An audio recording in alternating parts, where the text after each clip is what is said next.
Olivia and the Easter egg hunt. It's getting close to Easter. One Sunday morning, Olivia woke up bright and early. "Today is Easter," she cried. "I better go wake up Ian so we can check our Easter baskets." "Don't worry, I'm awake," said Ian, who was standing in Olivia's doorway. "I'll race you down the stairs." Father, Mother and Grandma were all waiting down at the bottom of the stairs with Easter baskets filled with treats. "Happy Easter," they said. "Happy Easter," replied Olivia and Ian. "Ooh, a chocolate bunny," exclaimed Ian, digging through his basket. "My very favourite." "Well, you'll have to eat it later, Ian," Mum said. "We need to get going if we're going to make it to the great Easter egg hunt." "Mum is right," said Olivia, setting her basket down in front of the window. Ian reluctantly did the same. "But first we need to come up with a team name." How about," started Father. "I propose Team Olivia," Olivia broke in, and Father chuckled. "Team Olivia it is then. Let's go, everyone." "I can't wait to win this year, Dad," Francine said loudly as Olivia and her family walked past them in the park. The other teams were all there already, warming up and doing their stretches. Mrs. Hoggenmuller was the grand marshal of the hunt. "Ladies and gentlemen," shouted through a megaphone, "it's time to begin the great Easter egg hunt. Make sure you have your skates and helmets on because when the bell rings, the race begins."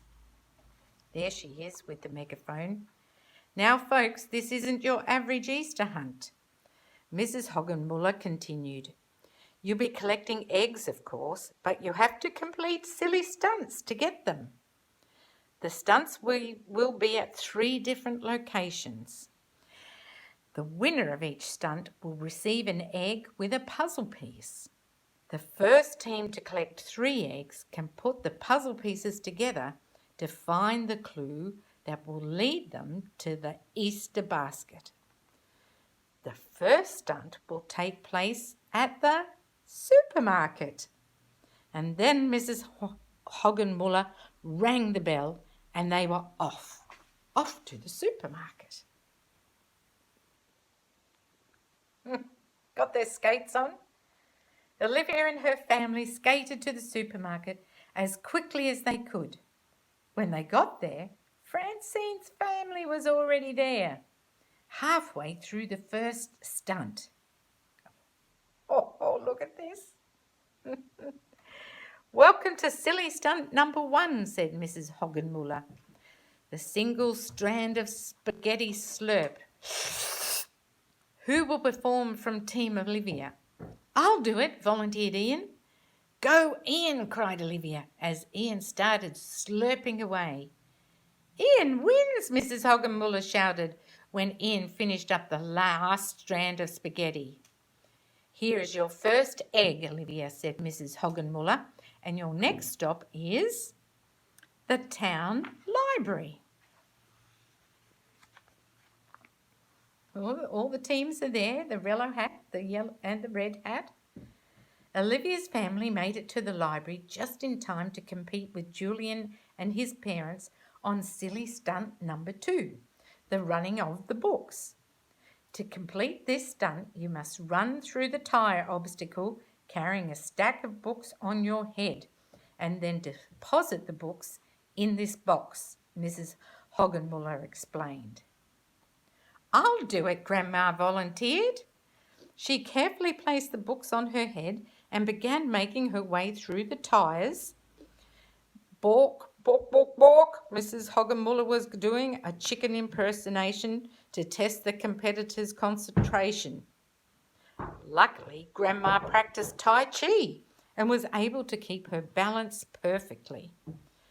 "Congratulations," said Mrs. Hoggenmuller. "Here is your second egg. Now it's time to go to the school gym. Off on their skates and their red hats, as Olivia and her family skated off to the school gym, Ian was having a hard time keeping up. Oh, he looks a bit tired. Come on, Ian, there's only one more stunt to go, Olivia said encouragingly. Ian perked up. You're right, one more stunt, then I can go home and eat my chocolate bunny. Oh. Silly stunt number 3 was called Hoop de Loop Challenge.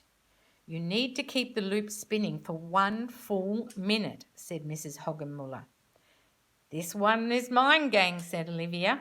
And Olivia, you're the best hoop de looper I've ever seen, declared her mother, as Olivia expertly kept 5 hoops spinning and won the challenge. Mrs. Hoggenmuller handed Olivia the 3rd egg. Now it's time to open your eggs. Put your puzzle pieces together and you'll be able to figure out where the Easter basket is, she instructed.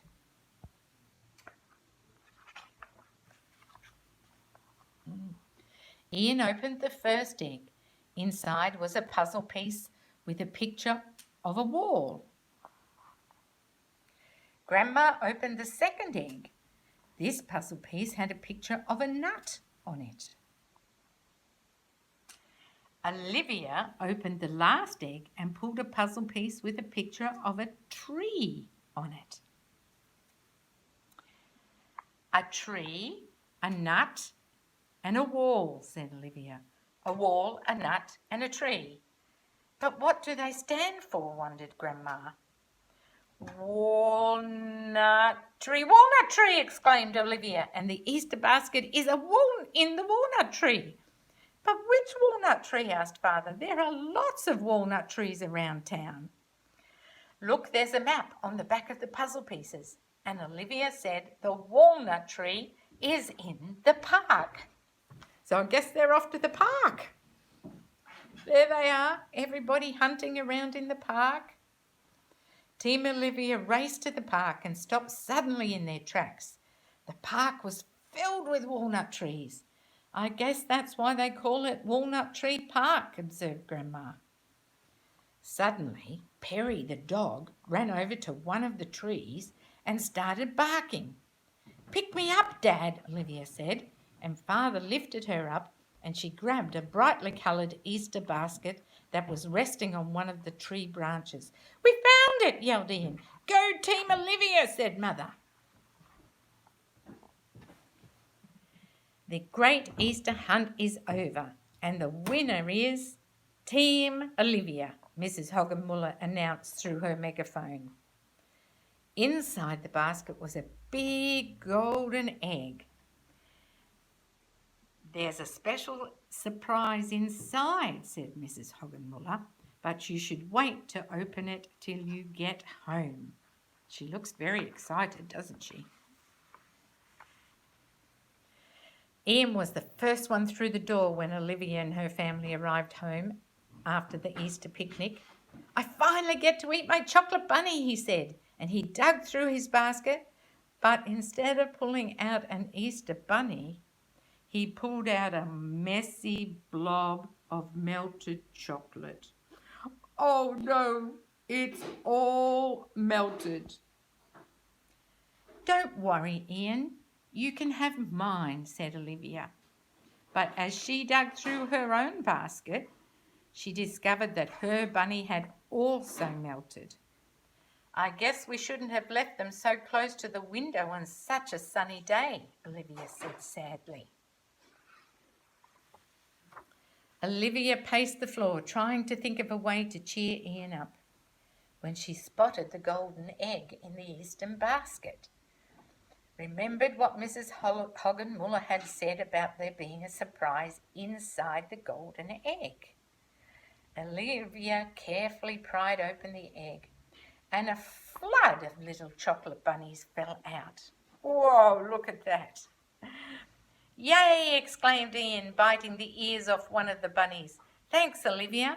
And Olivia passed out chocolate bunnies to everybody. Great job today, Team Olivia, she said. They're all munching on their chocolates. I can't wait for next year's Easter egg hunt, said Olivia, as her mother and father tucked her in. Maybe we'll get to travel between stunts by jet plane. I don't think we'll be doing that, said Olivia's mother. I'm going to suggest it to Mrs. Hoggenmuller at school tomorrow. And they all laughed together. Good night, Olivia, and happy Easter.